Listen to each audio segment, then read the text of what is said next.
नमस्कार, black and white में आपका स्वागत है। आपके साथ मैं हूं अंजना ओम कश्यप। नमस्कार, मैं हूं अंजना 2.0 और मेरी तरफ से भी खबरों के इस विश्लेषण में आपका स्वागत है। आज सबसे पहले इस सवाल का जवाब खोजने की कोशिश करेंगे कि आखिर दुबई एयर शो में भारतीय वायुसेना का तेजस फाइटर जेट कैसे क्रैश हो गया। ये तेजस 8 मिनट की डेमो फ्लाइट पर था और इसे अपनी क्षमताओं का प्रदर्शन करना था, लेकिन इसी दौरान ये क्रैश हुआ और इसमें आग लग गई।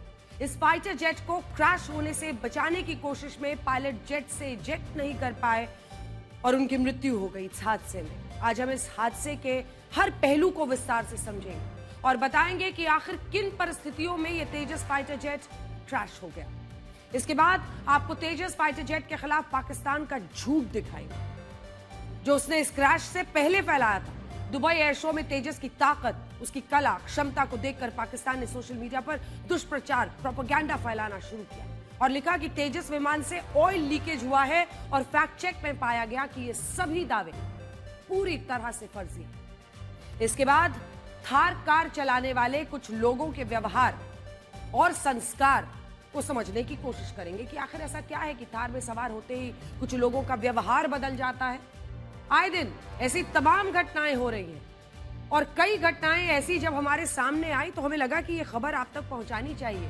कई थार चलाने वाले या तो रील के लिए फूल जलूल हरकतें करते पाए जा रहे हैं या फिर हादसों की वजह बन रहे हैं। और मेरी एआई वर्जन आज आपके पास कौन सी?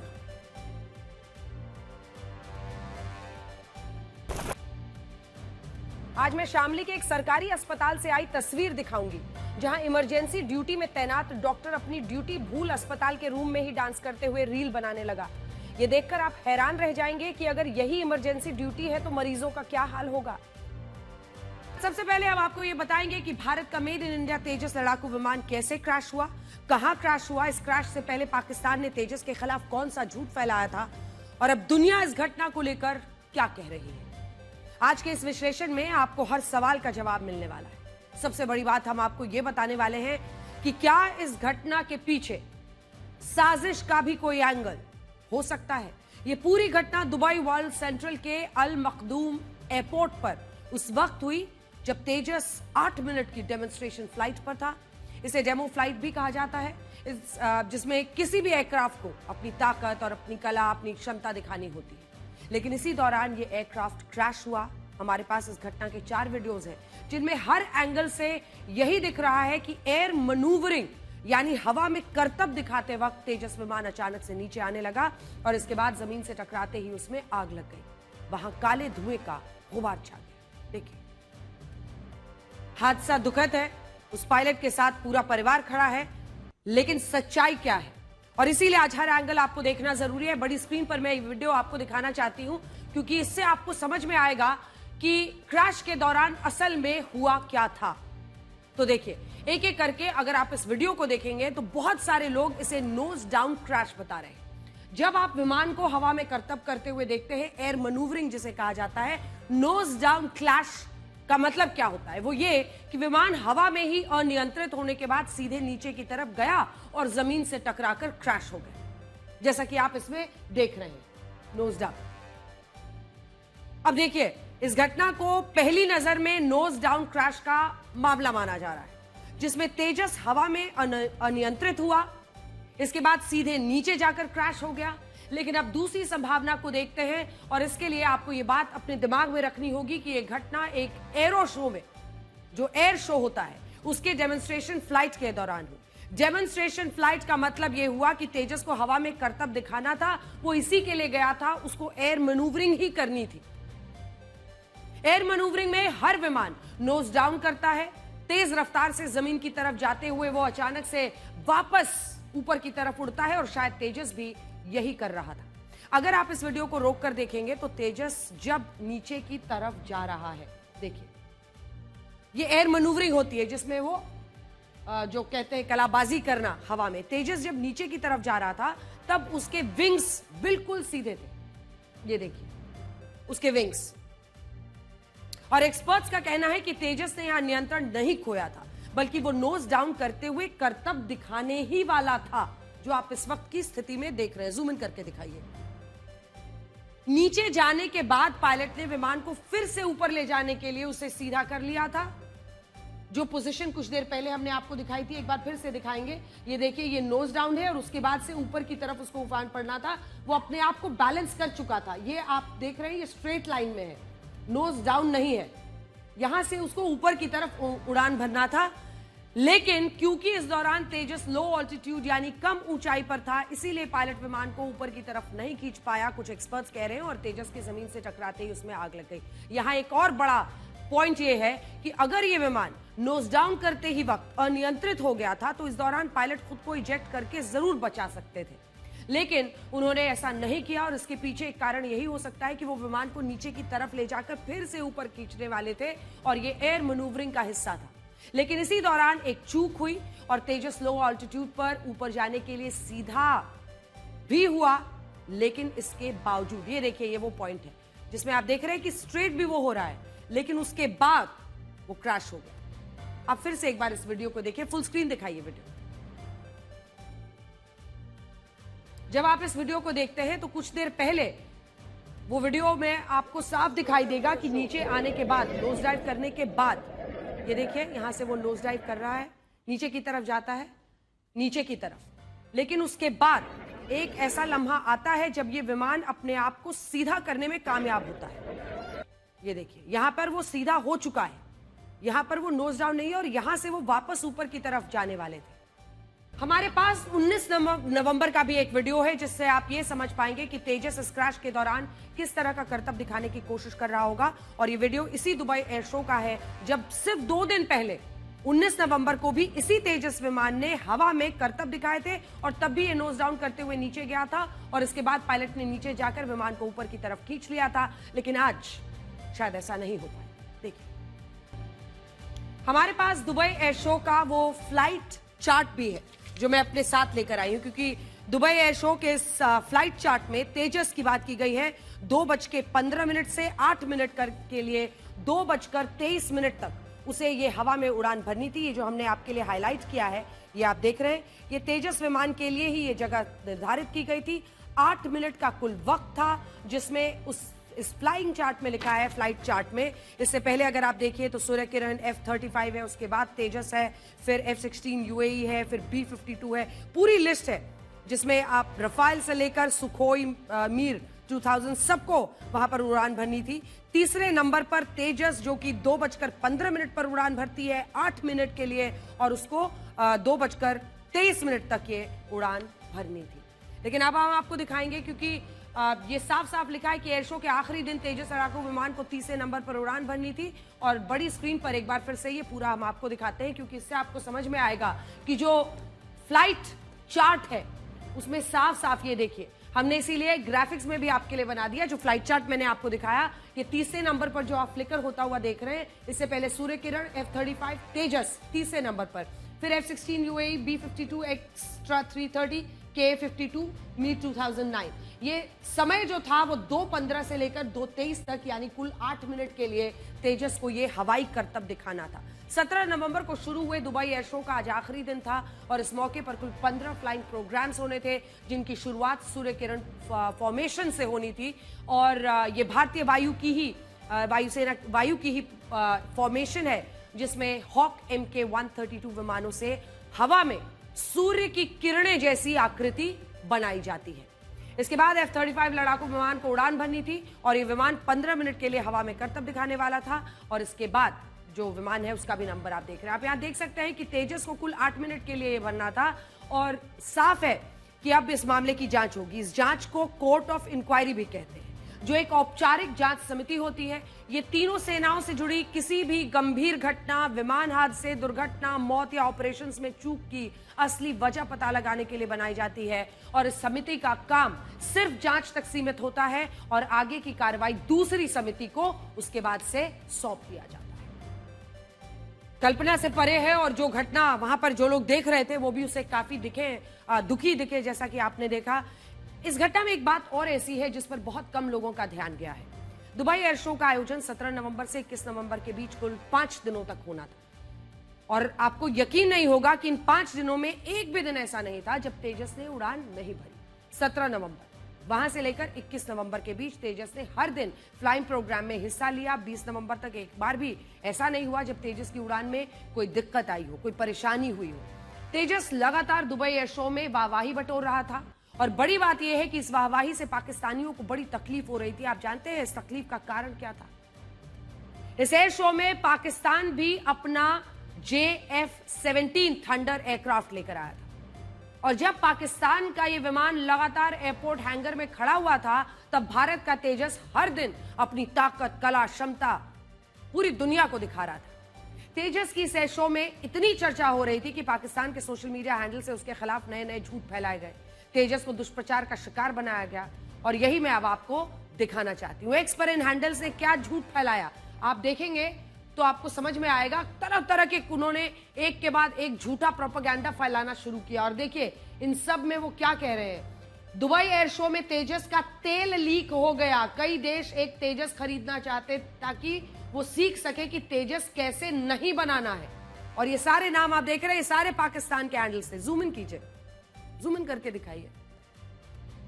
ये फैजल रांझा नाम का एक अकाउंट है पाकिस्तान का, जिसमें oil leakage, Dubai air show में तेजस विमान से ऑयल लीकेज का झूठा प्रोपेगेंडा फैलाया गया। तेजस ने अंतर्राष्ट्रीय स्तर पर भारत की बेइज्जती करा दी है। ये सब लिखना आप खुद पढ़िए सोशल मीडिया पर, ये सब क्या है। अब इधर वाले एक बार आ जाइए जिसपे आप देखेंगे कि यहां पर भी एक टैक्टिकल टीपू नाम से पाकिस्तान बेस्ड हैंडल है, जिसने लिखा तेजस पूरी तरह अंतर्राष्ट्रीय शर्मिंदगी का सबब बन चुका है। भारत को इस बेचारे को एयर शो में दिखाने से पहले थोड़ा बड़ा होने देना चाहिए था। भारतीय जेट विमानों की क्वालिटी फिर उजागर। दुबई एयर शो में तेजस को लेकर टरमैक में तेल का रिसाव, ऑयल लीकेज। पाकिस्तान ने तेजस के खिलाफ यह झूठ फैलाना शुरू किया।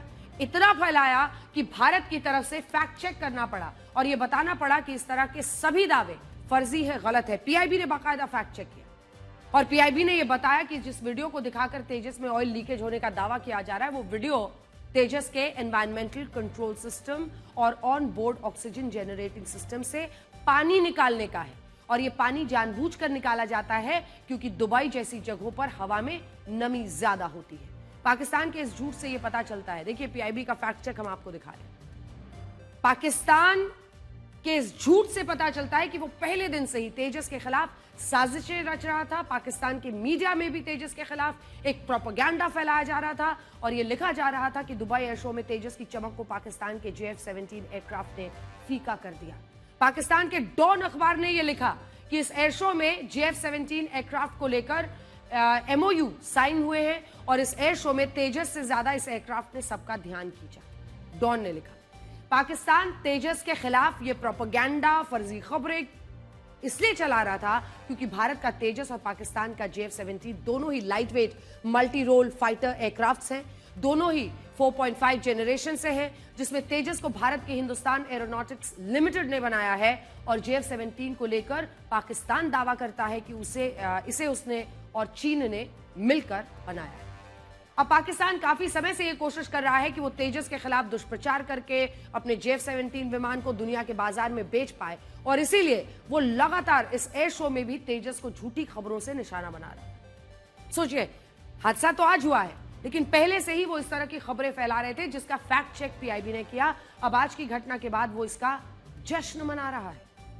यह लगातार तीसरा मौका था जब तेजस ने दुबई एयर शो में हिस्सा लिया। दुबई एयर शो को दुनिया में हवाई जहाज, हथियारों, ड्रोन, एयरलाइंस, टेक कंपनीज के लिए सबसे बड़ा बाजार माना जाता है। इस एयर शो में अलग अलग देश अपने लड़ाकू विमानों और ड्रोन्स का प्रदर्शन इसलिए करते हैं ताकि वो अंतर्राष्ट्रीय बाजार में इनके लिए खरीदार ढूंढ सकें और भारत ने अब तक इस मंच पर अच्छी खासी साख कमाई। इस बार भी इस एयर शो में 98 देशों के 200 से ज्यादा विमान हिस्सा ले रहे थे और कुल 115 देशों के प्रतिनिधिमंडल इस एयर शो में शामिल थे, जिनमें भारत की एक बड़ी भागीदारी थी। चीन की तरफ से इस एयर शो में 80 कंपनियां शामिल हुई, भारत की तरफ से 40 कंपनियां, जबकि पाकिस्तान की तरफ से सिर्फ 4 कंपनी। और भारत ने बिल्कुल भी इस बात की कल्पना नहीं की थी कि आज इस एयर शो के आखिरी दिन हमारा तेजस विमान क्रैश हो जाएगा। आज सोशल मीडिया पर लगातार ये सवाल उठ रहे हैं कि क्या इस क्रैश के पीछे कोई सैबोटाज है या गहरी साजिश हो सकती है, लेकिन ये तो जांच से ही पता चलेगा। सेना और सरकार की तरफ से इस पर कुछ नहीं कहा गया है और हम भी आपसे यही कहेंगे कि जब सेना कुछ नहीं कहती तब तक इसमें अपनी तरफ से साजिश के तार ढूंढना शायद सही नहीं। देखिए ये तो बात जांच के बाद ही पता चलेगा कि क्या ये मैकेनिकल फॉल्ट था, टेक्निकल फॉल्ट था, या फिर पायलट की गलती है, या कोई सबोटाज है। अभी इसके बारे में कुछ नहीं कहा जा सकता। पहली ऐसी कैजुअल्टी है, पहला ऐसे एक्सीडेंट है जिसके अंदर कोई मौत हुई है। तो यहाँ पर अगर कोई लोग सोच रहे हैं कि ये प्रोग्राम को हम जारी रखें या ना रखें, ये बहुत गलत सोच। ये इंक्वायरी से पता चलेगा। सारी इंक्वायरी जब होगी, स्टेप बाय स्टेप इंक्वायरी होगी। एक चीज़ कोई नहीं छोड़ी जाएगी। हर एक इंजीनियर जिसने काम किया था, हर एक टेक्नीशियन से पूछा जाएगा, उसका काम देखा जाएगा। कोई कॉमनैलिटी तो नहीं है, किसी ने या एयरक्राफ्ट में कोई ऐसी प्रॉब्लम तो नहीं थी जो पहले भी आई थी, ये सब देखा जाएगा। तो एकदम से अभी कोई बता नहीं सकता, अभी कोई खबर नहीं है क्या हो है, क्यों हुआ है, वो कैसे हुआ है। ये तो जब कोर्ट ऑफ इंक्वायरी होगी, उसका सारा जो है फ्लाइट डाटा रिकॉर्डर वगैरह और जो वो कॉकपिट CPR निकालेंगे वो, तो उसी के बाद पता लगेगा कि क्या एक्चुअल है। बट मेरी सहानुभूति है। यहाँ आपको ये भी समझना होगा कि इस तरह के एयर शोज में पहले भी कई बार ऐसी दुर्घटनाएं हो चुकी हैं। साल 2002 में जब यूक्रेन में एक एयर शो का आयोजन हुआ था, तब इसमें यूक्रेन का एक फाइटर जेट क्रैश हो गया था और इसमें 77 लोगों की जान चली गई थी। जबकि साल 2015 में भी इंग्लैंड के एक एयर शो में इसी तरह की घटना हुई थी और इन दोनों मामलों में वही विमान क्रैश हुए थे जो हवा में करतब दिखा रहे थे और कम ऊंचाई पर उन्होंने अपना नियंत्रण उस वक्त खो दिया था। देखिए, विमान क्रैश होकर सीधा ऐसी जगह पर गया जहां पर बहुत लोग थे और बहुत ज्यादा कैजुअल्टी हुई थी। ये दूसरी बार है जब भारतीय वायुसेना का तेजस विमान क्रैश हुआ है। इससे पहले पिछले साल मार्च 2024 में एक युद्धाभ्यास के दौरान पहला तेजस विमान दुर्घटना का शिकार हुआ था, जिसमें पायलट की जान बच गई थी और उस वक्त क्रैश से पहले पायलट ने खुद को इस विमान से अलग कर लिया था, इजेक्ट कर लिया था। देखिए,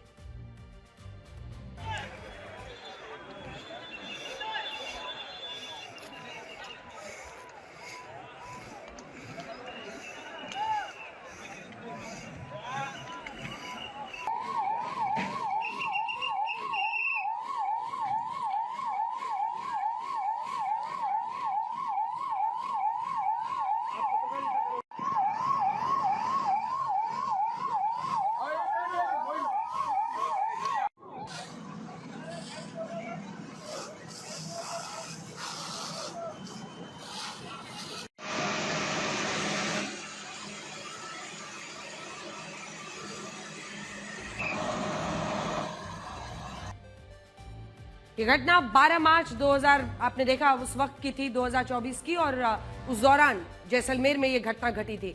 हिंदुस्तान टाइम्स की रिपोर्ट कहती है कि जब पहला तेजस विमान क्रैश हुआ तब ऑयल पंप में गड़बड़ी के कारण इंजन सीज हो गया था और इसी वजह से ये दुर्घटना हुई थी।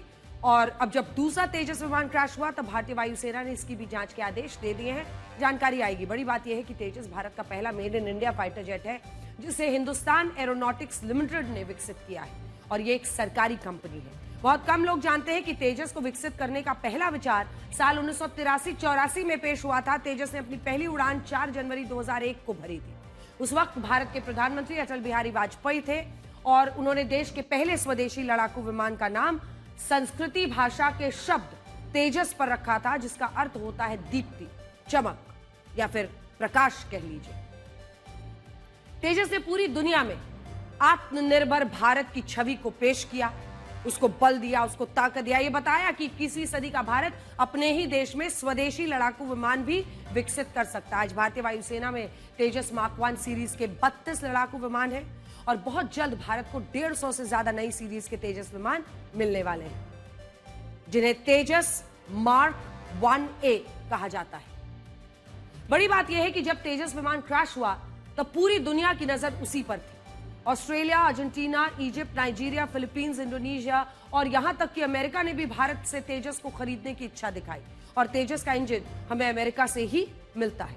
लेकिन इस क्रैश के बाद पाकिस्तान और चाइना जैसे देश जो है वो भारत के खिलाफ दुष्प्रचार की एक नई मुहिम शुरू कर सकते हैं और उसी चीज को दोहराया जा सकता है जो ऑपरेशन सिंदूर में हुआ था। हाल ही में अमेरिका की एक रिपोर्ट आई और उसमें यह बताया गया कि ऑपरेशन सिंदूर में चाइना ने बिना जांच पड़ताल के ये झूठ फैलाया कि पाकिस्तान ने भारत के राफेल लड़ाकू विमानों को नष्ट कर दिया है। सोचिए, जब ये देश पहले इतना झूठ फैला चुके हैं, हमने आपको दिखाया ही पाकिस्तान ने किस तरह से इसी तेजस को लेकर ऑयल लीकेज की ऐसी ऐसी बातें फैलाई और अब इस घटना के बाद यही है कि ये देश भारत के खिलाफ किसी तरह का एक फेक नैरेटिव और फैलाना शुरू कर देंगे। और बात सिर्फ इन देशों की नहीं है। आज मैं अपने साथ एक अल जजीरा का भी आर्टिकल लेकर आई हूं और इस लेख की कॉपी जो हम आपको दिखा रहे हैं, इसका हेडलाइन आपको दिखाते हैं। इसमें लिखा गया है, India's Tejas fighter jet crashes at Dubai air show, pilot dies. आज की घटना को आधार बनाकर यह साबित करने की कोशिश की गई है इस लंबे चौड़े आर्टिकल में कि इस साल भारत पाकिस्तान के युद्ध में भी हमारे विमान नष्ट हो गए थे। और मैं आपको पढ़कर भी वो बताती हूं, क्योंकि इसमें जब आप देखेंगे, शुरू में तो पूरे आज की घटना के बारे में बताया गया है, लेकिन ये वाला देखिए, ये वाला जो हिस्सा है इसमें साफ साफ लिखा हुआ है, इनमें मई के महीने में भारत और पाकिस्तान के बीच जो जंग हुई थी, हेवीएस्ट फाइटिंग इन डेकेड्स, कई दशकों में सबसे बड़ी लड़ाई थी, और उसमें फाइटर जेट्स और क्रूज मिसाइल्स तक का इस्तेमाल हुआ था। After armed man killed more than 2 dozen tourist in, Pahalgam के हमले का जिक्र था अप्रैल में। Pakistan claim to have downed at least 5 Indian jets during the conflict. 5 जो लड़ाकू विमान थे भारत के, उसको पाकिस्तान ने दावा किया था कि उन्होंने कॉन्फ्लिक्ट में गिरा दिया। और but a top Indian general admitted in June that Indian forces had Indeed lost N unspecified number of jets.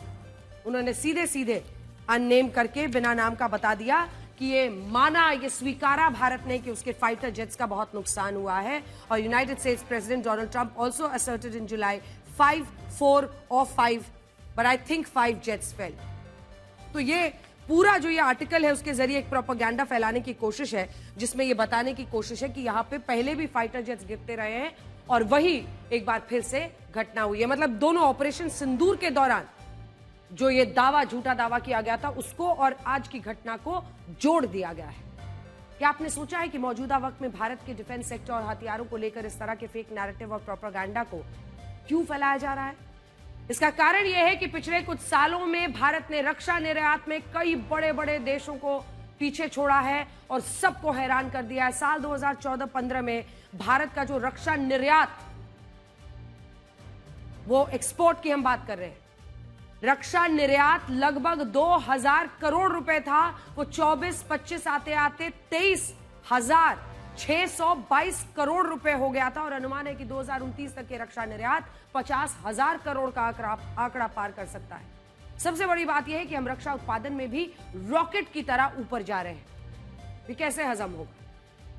Make in India का कमाल और उसका दबदबा जब पूरे विश्व में अपनी साख बना रहा है, तो ऐसे वक्त पर वो तमाम दुश्मन देश या फिर अपने आप को प्रतिद्वंदिता में या कंपटीशन में आगे करने के लिए इस तरह का काम कर रहे हैं, फेक प्रोपेगेंडा फैला रहे हैं। साल 2014 में भारत का रक्षा उत्पादन 46,430 करोड़ रुपए का था, जो अब 2024-25 में आते आते 1 लाख, जैसा कि आप उस ग्राफ में देख रहे हैं, 1,54 करोड़ रुपए पहुंच गया है। और यही बात चाइना और पाकिस्तान जैसे देशों को पेट में दर्द करा रही है, उनको परेशान कर रही है। दुनिया इस बात को जानती है कि जो भी देश रक्षा उत्पादन के मामले में आत्मनिर्भर बने हैं, जिन्होंने दुनिया के रक्षा निर्यात में अपनी भागीदारी को बढ़ाया है, वो देश सुपर पावर बनकर उभरे हैं। और यही वजह है कि हमें बार बार इस मामले में निशाना बनाने की कोशिश होती है और एक के बाद एक किसी ना किसी तरीके से फेक प्रोपेगेंडा बैठाया जाता है, चलाया जाता है। और हाल के दिनों में आपने देखा होगा, सोशल मीडिया के जरिए, सोशल मीडिया का टूल किट पूरी तरह से लग जाता है जब उन्हें इस तरह का फेक नैरेटिव बिल्ड करना होता है। लेकिन दुर्भाग्य है कि हमारे देश के अंदर भी कुछ लोग ऐसे होते हैं जो इस तरह के सोशल मीडिया फेक नैरेटिव को बढ़ाने के लिए, शायद अपनी जो इंटरनल पॉलिटिक्स है उसकी वजह से, उस फेक नैरेटिव को बढ़ाने में उनकी मदद कर डालते हैं। यहां बड़ी बात यह है कि प्रधानमंत्री नरेंद्र मोदी ने मेड इन इंडिया हथियारों को सबसे ज्यादा बढ़ावा दिया है और वो भारत के पहले प्रधानमंत्री हैं जिन्होंने साल 2022 में एक लड़ाकू विमान में उड़ान भरी थी। और ये विमान कोई और नहीं बल्कि मेड इन इंडिया तेजस था। देखिए,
बड़ी खबर ये आ रही है कि इस घटना में जो पायलट शहीद हुए हैं वो स्क्वाड्रन लीडर नमंश स्याल थे, जो हिमाचल प्रदेश के रहने वाले हैं।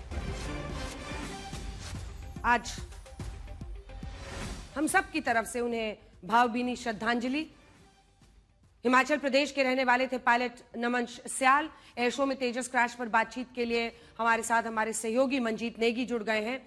मंजीत, बहुत दुखद घटना, तरह तरह के नैरेटिव, फेक नैरेटिव, प्रोपेगेंडा फैलाने की कोशिश तेजस के खिलाफ हो रही है, लेकिन भावभीनी श्रद्धांजलि इन पायलट को उन्होंने कोशिश की कि किसी तरह से मामले को संभाला जाए, और वो लगातार जो ट्रैजेक्टरी रहा है वो भी हम दिखा रहे हैं। किस तरह की जानकारी आप हमारे दर्शकों को देंगे मंजीत?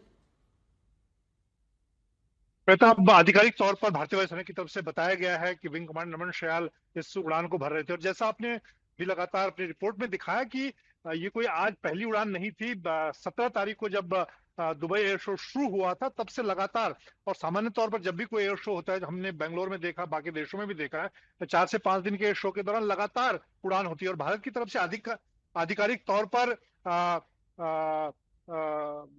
एलसी तेजस को भेजा गया था, और यहाँ पर न सिर्फ बल्कि रक्षा मंत्री राजनाथ सिंह को दुबई एयर शो में जाना था, वो नहीं जा पाए, उनकी जगह रक्षा राज्य मंत्री इसमें शामिल हुए थे। उसके अलावा भारतीय वायुसेना के वाइस चीफ हैं एयर मार्शल नर्मदेश्वर तिवारी, वो इसमें शामिल हुए थे। और उनका उन्होंने इस दौरान एक बयान भी उन्होंने दिया था कि बहुत सारे जो मित्र देश हमारे दक्षिण अफ्रीका से लेकर आसपास के एशियाई देशों में जो एलसीए तेजस में बहुत रुचि दिखा रहे हैं। और इस वक्त की मैं बात करूं तो भारतीय वायुसेना ने एचएएल को 150 से ज्यादा एलसीए मार्क 1 के ऑर्डर एचएएल के पास हैं, जो डिलीवर होने हैं, जिन्होंने मिग 21 लड़ाकू विमानों की जगह लेनी है।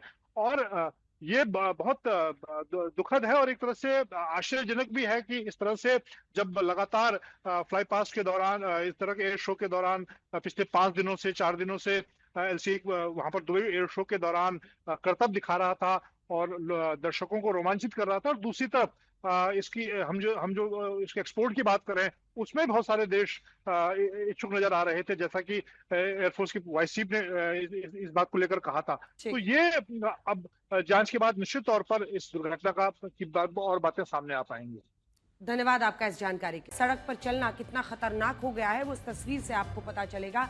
नेशनल हाईवे, एक्सप्रेसवे या फिर कोई दूसरी सड़क, आए दिन सड़क हादसे लोगों की जान ले रहे हैं। और बड़ी बात यह है कि सड़क हादसों में हर रोज कई लोग अपनी जान गंवा देते हैं, लेकिन ये मौतें अब लोगों को विचलित नहीं कर रही हैं। इस बार दौसा में एक कंटेनर डिवाइडर के पास पोल से टकरा गया और फिर जो हुआ बहुत डरावना।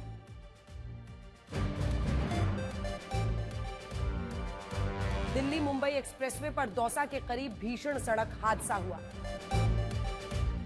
जिसमें तेज रफ्तार कंटेनर पहले एक डिवाइडर के पास साइन बोर्ड के पिलर से जा टकराया और फिर आग का गोला बन गया। बताया जा रहा है कि तेज रफ्तार में होने की वजह से पहले ड्राइवर अपना नियंत्रण खो बैठा, जिसकी वजह से ट्रैफिक साइन बोर्ड के खंभे से भिड़ गया और फिर बड़ा सा ट्रैफिक साइन बोर्ड इसके ऊपर आ गिरा और तुरंत इसमें आग लग गई। इससे ड्राइवर को बचने का मौका भी नहीं मिल पाया और वो जिंदा जल गया। बताया जा रहा है कि इसमें नॉनवेज भरा हुआ था। इस बात की जांच की जा रही है कि कंटेनर में इतनी तेजी से इतनी भयानक आग कैसे लग गई।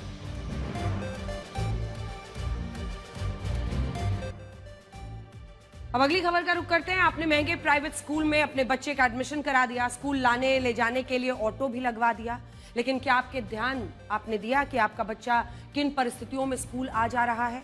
ये तस्वीर देखेंगे तो आप वाकई डर जाएंगे, जिसमें एक ऑटो चालक अपने ऑटो से 20 से ज्यादा बच्चों को बिठाकर स्कूल ले जा रहा था। सोचिए, क्या ये बच्चों की जान से खिलवाड़ नहीं है?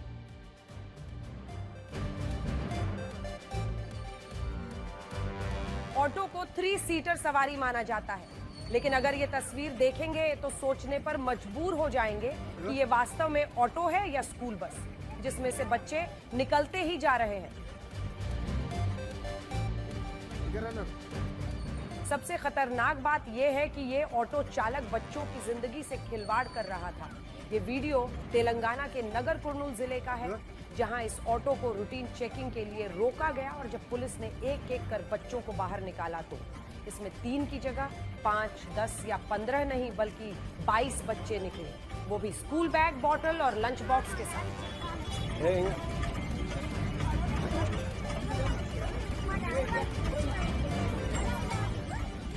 बच्चों की जान से खिलवाड़ को लेकर ट्रैफिक पुलिस ने ऑटो सीज कर दिया और बच्चों को दूसरी गाड़ी बुलवाकर उनके घर भेजा।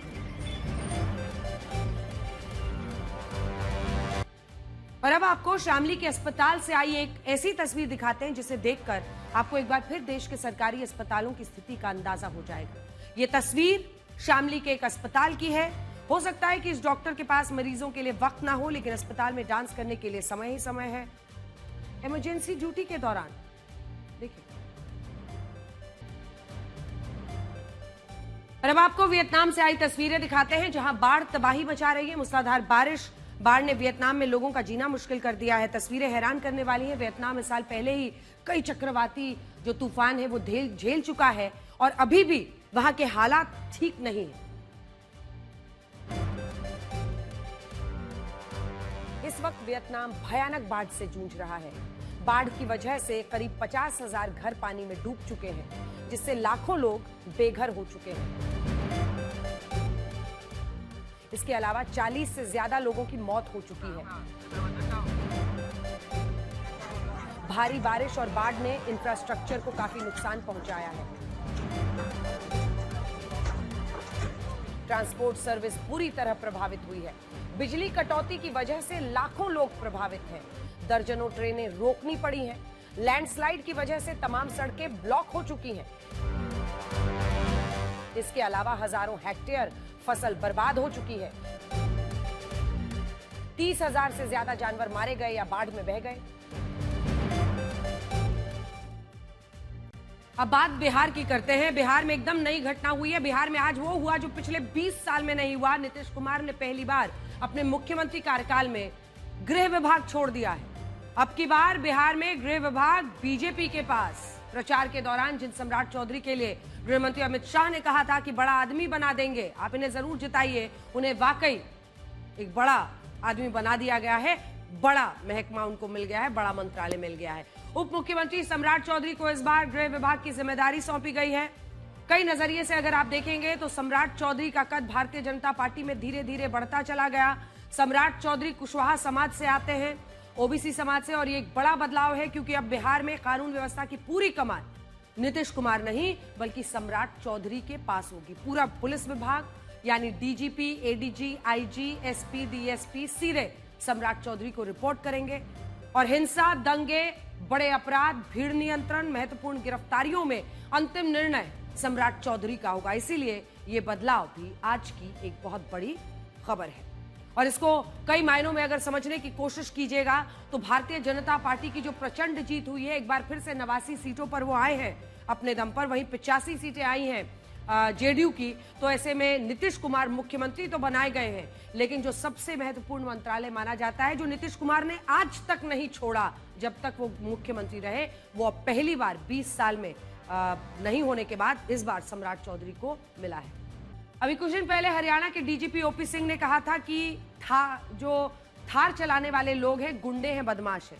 उनका कहना था कि थार गाड़ी के मालिक ट्रैफिक नियमों का उल्लंघन करते हैं, आपराधिक मानसिकता के होते हैं। खैर ये तो एक तरफा बात हो गई, लेकिन हरियाणा के डीजीपी का कहना था कि ट्रैफिक पुलिस को जहां भी थार गाड़ी दिखे चेकिंग जरूर करनी चाहिए। इसके अलावा थार चलाने वालों की भी चेकिंग की जानी चाहिए। उनकी ये चिंता क्या आज जायज है, ये सवाल पूछा जा रहा है। सड़क पर थार से चलने वाले लोगों में स्टंटबाजी करने की मानसिकता देखी जा रही है और गंभीर हादसे हो रहे हैं इसकी वजह से। नूह की घटना, मतलब एक नहीं 2-3 घटनाएं हम आपको दिखाएंगे। नूह में थार गाड़ी की छत पर चढ़कर हुड़दंग मचाने का एक मामला सामने आया, जिसका वीडियो आप देख रहे हैं। इसका वीडियो सोशल मीडिया पर बहुत वायरल है। वीडियो में दिख रहा है कि सफेद रंग की थार गाड़ी है जिसकी छत पर 3 युवक चढ़े हुए हैं। वो गाड़ी की छत पर खड़े होकर अब इसे स्टंटबाजी कहिए या फिर रील बनाने की चाहत, लेकिन ये करना उनको बहुत भारी पड़ सकता था। हुआ ये कि थार के ड्राइवर ने अचानक ब्रेक मार दिया। ब्रेक की वजह से छत पर खड़े 3 युवक सड़क दूसरी ओर से आ रहे डंपर के आगे गिर गए। ये देखिए, गनीमत यह थी कि डंपर चालक तुरंत ब्रेक मार दिया, नहीं तो स्टंटबाजी करने वाले तीनों युवक डंपर के नीचे कुचले जाते। मतलब न सिर्फ अपनी जिंदगी को आप खतरे में डाल रहे हैं, बल्कि सामने से आती गाड़ी सबके लिए एक्सीडेंट का सबब बना रहे हैं। ये हैरान करने वाली बात है कि जिस राज्य के डीजीपी थार चालकों द्वारा नियमों के उल्लंघन से खुद परेशान है, उन्हीं के राज्य में थार की छत पर स्टंटबाजी हो रही थी और किसी भी पुलिसकर्मी ने उन्हें रोकने की कोशिश नहीं की। थार चालकों द्वारा नियमों के उल्लंघन पर हरियाणा के डीजीपी का बयान आपको सुनवाते हैं। अब थार गाड़ी है, उसको छोड़ने का क्या मतलब है? बुलेट मोटरसाइकिल है, सारे बदमाश इसी पे चलते हैं। मैंने जिस तरह की गाड़ी का चॉइस है, आपका माइंडसेट शो करता है। थार देखिए स्टंट करेंगे, हमारा एक एसीपी का बेटा था, गाड़ी चला दी उसके ऊपर और रोया फिर रहा है कि हमारे बेटे को छोड़ो जी। अब किसके नाम से थार है भाई? हमारे तू ही बदमाश है। हम लिस्ट निकालें पुलिस की, कितने लोगों को थार होगी? जिसके पास भी थार होगी ना, दिमाग घुमा होगा उसको। मैंने वो एक स्टेटमेंट है, थार गाड़ी नहीं है, स्टेटमेंट है जी हम ऐसे हैं, तो ठीक है भुगतो जी। दोनों मजे थोड़े होंगे, दादागिरी भी हो, फंसे भी ना, दोनों कैसे होगा? थार के साथ स्टंटबाजी करने का ये कोई पहला मामला नहीं है। ऐसे सैकड़ों वीडियोस आते रहते हैं जिसमें थार चालक सड़क पर हुड़दंग मचा रहे हैं और इस तरह के वीडियोस बना रहे हैं। बहुत से लोग ये मानने लगे हैं कि अगर सड़क पर कोई व्यक्ति थार चला रहा है, क्या वो स्टंटबाजी? ये देखिए एक और वीडियो है। मतलब ट्रैफिक नियमों का उल्लंघन, वीडियोस, रील्स बनाने के लिए एक पागलपन, इस तरह का की इजाजत कैसे मिल सकती है? एक सवाल है कि क्या कार किसी व्यक्ति के संस्कार को बदल देती है? अगर थार से ट्रैफिक नियम तोड़ने वाला या स्टंटबाजी करने वाला ड्राइवर कोई अन्य गाड़ी चलाने लगे तो क्या वो नियमों का पालन करने लगेगा? जो लोग एक तरह की स्टीरियोटाइपिंग कर रहे हैं वो भी सही नहीं है, लेकिन तस्वीर को दोनों तरफ से तो देखना ही पड़ेगा कि इस तरह की स्टंटबाजी के लिए आप दूसरों की ये देखिए। साहब ने डिसाइड किया कि हम तो भाई मानते नहीं सेंट्रल वर्ज को, हम तो गाड़ी को इस पार से उस पार ले जाएंगे। इस वक्त थार लोगों के लिए एक स्टेटस सिंबल बन गई है। ये कुछ वैसा ही है जैसा पिछले कुछ वर्षों में सफारी, स्कॉर्पियो, फॉर्च्यून जैसी गाड़ियों को स्टेटस सिंबल की तरह देखा गया। आज जनमानस की सोच ये है कि थार, स्कॉर्पियो, सफारी, फॉर्च्यूनर जैसी बड़ी एसयूवी के मालिक या तो कोई नेता है, कोई दबंग है, पैसे वाला आदमी है। लेकिन इस तरह की अगर कोई वीडियोस और रील्स बनाता है तो उसको कहीं से भी सही नहीं ठहराया जा सकता है। स्टीरियोटाइपिंग करने की शायद जरूरत नहीं है, लेकिन इस बात को तो समझना होगा कि अगर आपके हाथ में ऐसी गाड़ी आ जाए जो भाई चढ़ सकती है, ये देखिए ये फॉर्च्यूनर गाड़ी की आप देख रहे हैं, सैनिकों गाड़ियों की वीडियोस डाले जाते हैं। रील बनाने का एक ऐसा फितूर सवार है जो इस तरह की गाड़ियों का इस तरह का इस्तेमाल होता है। और चूंकि उनका जो एलिवेशन है ग्राउंड से बहुत रहता है तो कहीं ना कहीं ऊंची जगह पर चढ़ा देते हैं। हमारे देश में खरीदारी जरूरतों को देखकर नहीं, दिखावे के लिए अगर की जाती है तो उस पर भी प्रश्न है। जब बात कार, घर या ज्वेलरी खरीदने की हो तो ये चीजें जितनी बड़ी, जितनी भारी, जितना सड़क पर धमाल मचे, इसके मालिक को समाज में उतना ही ताकतवर और दबंग माना जाता है। आजकल थार जैसी एसयूवी को भी लोग दबंग दिखने के लिए खरीदने लगे हैं। दबंग पहचान को साबित करने के लिए वो ट्रैफिक नियमों को तोड़ते हैं। और वही देखिए आप एक और रील बनाते हुए साहब को। पिछले कुछ समय में थार मालिकों ने सड़क पर ट्रैफिक नियमों के उल्लंघन, स्टंटबाजी से जो गदर मचाया वो किसी से छिपा नहीं है। सोशल मीडिया पर ऐसे सैकड़ों वीडियोज हैं जिनमें थार ड्राइवर्स ने ट्रैफिक नियम तोड़े, कई लोगों को यहां तक कि एक्सीडेंट कर दिया, कुचल दिया। मतलब क्यों? अब सवाल यह है कि थार या कोई अन्य एसयूवी खरीदने के बाद स्टंटबाजी या दबंगई क्यों? थार चलाने वाले ज्यादातर लोग मानते हैं कि ये गाड़ी चलाते वक्त उन्हें शक्ति का एहसास होता है। ऐसी एहसास के चक्कर में खतरनाक स्टंट्स करते हैं। हालांकि यह समस्या किसी खास कार ब्रांड या उसके एसयूवी मॉडल से जुड़ी हुई नहीं है। साल 2023 में एक स्टडी हुई थी जिसमें पाया गया कि आजकल लोग एसयूवी बहुत खरीद रहे हैं और इसकी एक खास वजह है। आमतौर पर किस व्यक्ति को कार की जरूरत होती है वो कुछ खास पॉइंट्स को ध्यान में रखकर कार खरीदता है। पहला है ब्रांड पर भरोसा, दूसरा बजट, कितना पैसा है, तीसरा आकर्षण यानी कार दिखने में कितनी सुंदर है, कोई देखकर उनकी गाड़ी को हसरत भरी निगाह से कहेगा या नहीं वाह क्या गाड़ी खरीदी है। ज्यादा संख्या में बिक रही एसयूवी पर हुई स्टडी का निष्कर्ष ये था कि आजकल लोग एसयूवी को अपनी जरूरत के हिसाब से नहीं बल्कि सोशल स्टेटस बढ़ाने के लिए खरीद रहे हैं। स्टडी के दौरान एसयूवी कार ओनर्स से कुछ सवाल पूछे गए थे। इन सवालों के जवाब से पता चला कि आखिर थार जैसे एसयूवी चलाने वाले लोग ट्रैफिक नियम तोड़ते क्यों हैं। स्टडी में लोगों ने बताया कि उनकी एसयूवी उनका स्टेटस सिंबल है। कुछ ने कहा कि एसयूवी से उन्हें तेज रफ्तार में चलने का एक आत्मविश्वास मिलता है। कुछ ने कहा कि उनकी एसयूवी सड़क पर उन्हें प्रभावशाली होने का एहसास कराती है। कुछ लोगों ने कहा कि एसयूवी से चलने पर उनको अन्य गाड़ियां कमतर लगती है। मतलब हम तो भारी भरकम गाड़ी में, बाकी गाड़ियां ऐसी हैं। यही नहीं, कुछ ने यह भी कहा कि एसयूवी चलाते समय उन्हें जोखिम उठाने का मन करता है, रिस्क टेकिंग। सड़क उसके लिए जगह नहीं है। यानी ज्यादा दबंग दिखने के लिए लोग एसयूवी खरीदते हैं और खरीदने के बाद वो सड़क पर चलने वाले अन्य लोगों को बराबर नहीं मानते। मतलब यह है कि मामला ड्राइवर की मानसिकता से जुड़ा है। सच यही है कि कार खुद चलकर ना तो स्टंटबाजी करती है, ना ही तेज रफ्तार पर चलने लगती है। पैर एक्सेलरेटर पर ड्राइवर ही लगाता है, लेकिन लोग खुद ही अपनी एसयूवी के जरिए खुद को दबंग दिखाने के लिए स्टंटबाजी करते हैं, ट्रैफिक रूल्स तोड़ने लगते हैं। साल 2024 में ट्रैफिक नियम तोड़ने वालों पर 12,000 करोड़ रुपए का चालान हुआ था और इनमें से 50% चालान केवल ओवर स्पीडिंग के थे, यानी तेज रफ्तार में चलने वालों पर किए गए थे। आपको यह भी बता दें कि ओवर स्पीडिंग के ये चालान सभी तरह की कारों से जुड़े थे, यानी किसी खास मॉडल या कंपनी की कार के नहीं थे। ट्रैफिक नियमों का पालन करना या ना करना कार मॉडल पर निर्भर नहीं करता, बल्कि ये कार चालक की मानसिकता पर निर्भर करता है। सच ये है कि हर वो व्यक्ति जो सड़क पर खुद को दबंग दिखाना चाहता है, वो ट्रैफिक नियमों को तोड़ने में अपनी शान समझने लगता है, और फिर चाहे उसके पास कोई भी कार। सबसे ज्यादा अर्थ उन शब्दों के निकाले जाते हैं जो कहे ही नहीं गए। नमस्कार।